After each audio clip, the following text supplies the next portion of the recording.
Guys আমার আইডিতে দেখতে পাচ্তেছো 1,13,000 ডায়মন্ড আছে। এখান থেকে 13,000 ডায়মন্ড আমি আমার সাবস্ক্রাইবারদেরকে গিফট করে দিব। তো আজকে হচ্ছে কিভাবে প্রথম দিনে আমাকে এখানে একজন অ্যাড দিয়ে দিছে, সে হচ্ছে আজকে উইনার। হ্যালো সিএনএল ভাই, শুনতেছেন? আপনার কি গিফট লাগবে বলেন ভাই, আপনার যা গিফট লাগবে আমি আপনার তাই গিফট করব। এই বেটা, তোর থেকে আমি কেন গিফট নিতে যাব? আমার কি ফকিন্নি মনে হয়? এই দেখ, সিজন 7 আছে আমার কাছে, সিজন 8 আছে আমার কাছে। সিজন 7 সিজন 8 আছে দেখে কি হইছে ভাই? ভাব দাইতেছো নাকি? আমি তো ভাবছিলাম যে আমার সর্বপ্রথম ইনভাইট দিবে, তারে আমি সে যা গিফট চাইবে তাই দিব। ও তাই নাকি? আমার কাছে তো সিজন 7 সিজন 8 আছে। আমি তো আর অন্যদের মতো ফকিন্নি না। আর আমার গ্রুপ থেকে যা।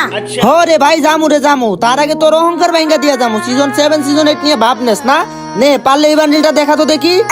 এই বান্ডিল তো আমার কাছে নাই। এরপরে আর কি বান্ডিল দেখাবি? দেখা, ওইটা সিওর দেখা দিমু। ঠিক আছে নে তাহলে এই ইনকিউবেটর বান্ডিলটা দেখা দেখি। আই হাই ভাই, এই ইনকিউবেটর বান্ডিল তো আমার কাছে নাই। এটাও নাই? তাহলে আমার কাছে মাপ চা। ওকে সরি সাকিব ভাই, আমার ভুল হয়ে গেছে।